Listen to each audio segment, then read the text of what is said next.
we are again. All right, this is going to be a series of episodes. We're talking everything middle school transition. We're putting things into 3 buckets. Bucket number 1 that we're talking about today is academics. Bucket number 2 that we'll be talking about later is all of the soft skill stuff. Bucket number 3 is all of these social, socio-emotional, all that stuff. All right. So part 1, we're focusing on everything academics. So in general, let's start and just hash out what are the big things that makes middle school feel so much harder academically for kids. So let's just identify what are the literal academic changes that are different from elementary school to middle school, where they're kind of turning over a new academic leaf. What's that? Why does it suddenly feel so much harder in middle school? I think the big reason it feels so much harder is because in elementary school, you're still learning skills. Whether we're talking about math, whether we're talking about English language arts, writing, even your content like science and social studies, you're learning how to do a thing.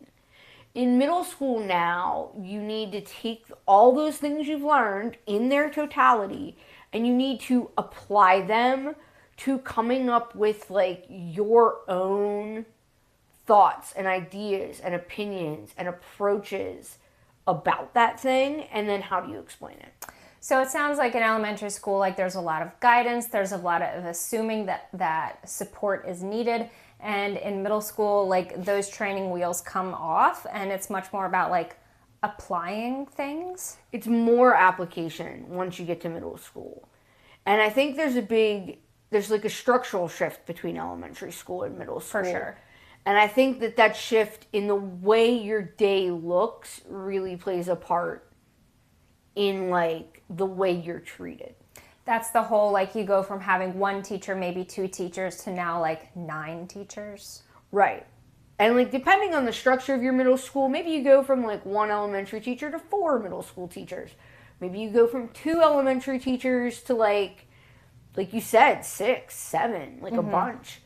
It just depends on your school district and what your school looks like.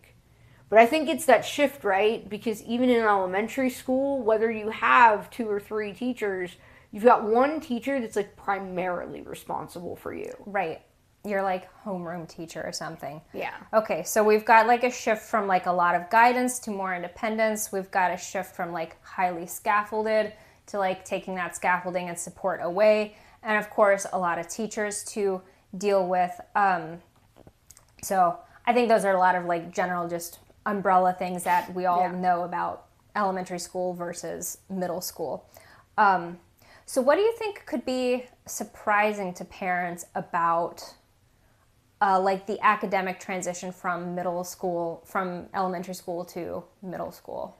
I think the biggest surprise to parents or families, even teachers, is really that your students still need your support. And in fact, at the beginning of middle school, because of these shifts that we've talked about, they might need your support even more than they did at the end of elementary school. And so I think that's surprising because you expect they're older, they need less, but I don't think that's the case. I can see that because now the support looks okay, how do I prop you up and make you independent? Yes, the support has changed. Yeah, what the support looks like has changed. It's right. How do I prop you up for independence? Okay, we're going to break this down into 3 academic buckets: reading, writing, and math. So the first bucket we're going to look at is reading. So from everybody says that in 5th grade you stop learning to read and you start reading to learn. So that's one big shift. But what are other changes in reading that we see from elementary school to middle school? So what does that reading shift look like? I think the big shift is the difference in what you need to do with that reading. So really, in elementary school, it's a lot of identification. I'm identifying the theme. You know, and I might give my opinion on that theme. Well, I was thinking of like in a text, like I read Pigeon books all the time, and you can say like, I can tell Pigeon is upset because of the illustration, or I can tell Pigeon is upset because he said this. Pigeon feels this because he said this.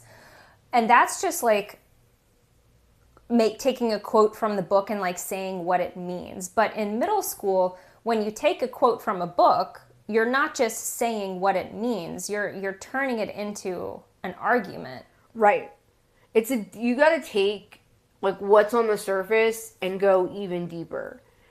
And I think that goes with theme. We could look at it with like text structure, like the difference between identifying this is a cause and effect structure, and the difference between that and analyzing how that cause and effect creates some broader meaning in the world. Like that's a good example.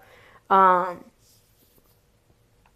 difference in citing evidence, like all of those skills go a little deeper when you get into middle school, and the expectation is that you're able to more broadly apply your knowledge of text evidence to, like you said, create an argument. Yeah. So to go back to the Pigeon example, like just to like look at Pigeon, an elementary version, very elementary version, would be like Pigeon is flapping his wings and saying arg, so I know that he is upset and frustrated. And then the middle school version of that, again, this is a Pigeon book that's like a kindergarten book, so like super simplified, but the middle school version of that would be something like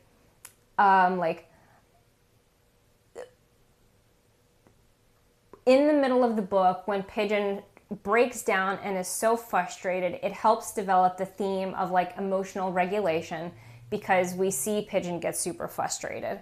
So it's not just saying that like Pigeon is freaking out and he's super frustrated and I know that because he says XYZ.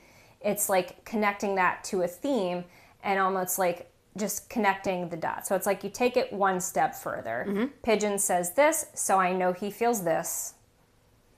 Pigeon says this, so I know he feels this, and this is showing me some kind of development in the theme. Yeah. So it goes from like saying this is what the text says and this is what it tells me, to this is what the text says, this is what that means, and this is why it's important. And like putting all of that together. And with text structure, like you got plot, but then like what else might a kid have to identify in middle school regarding plot structure? Not just like this is the beginning, this is the rising action and the climax, but like what are certain things that a kid in middle school might be expected to do after they can identify plot structure? Because after the third grade, it is assumed you know plot structure. So now what do you do with that knowledge? I think, so the big thing would be going from like, this is the beginning, here's like sort of the climactic action, here's the resolution. So you're moving from that to being able to answer a question like, how does the author use imagery to, forward or develop this type of thing in this story? So like, what does this illustration show us about the resolution or something like that? Or like, so I'm going to think about like one of my favorite books that I used to teach, The Giver. So like in 5th grade, teaching The Giver is more about like, do you understand what happened in The Giver? Because it's complicated. It's not like a storybook where it's like, do you understand what happened in these 36 pages? It's like, we just read a couple hundred pages. Do you know how this story developed? Like, can you make... But when you go into like the higher grades, say you were to read The Giver in 7th or 8th grade versus 5th grade, you're going to be asked to do things like, in The Giver, Jonas starts to see color.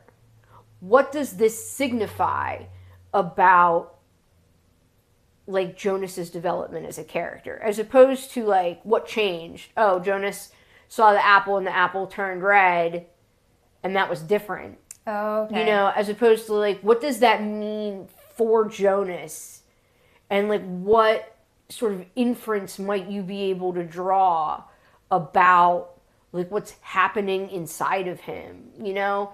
Like that's sort of that shift in thinking between like an elementary read of a book and like a middle school read of that same book.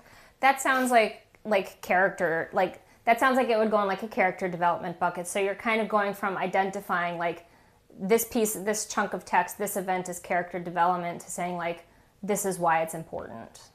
Right. Like this little chunk from the book is a key moment in the character's development, and this is why it's important.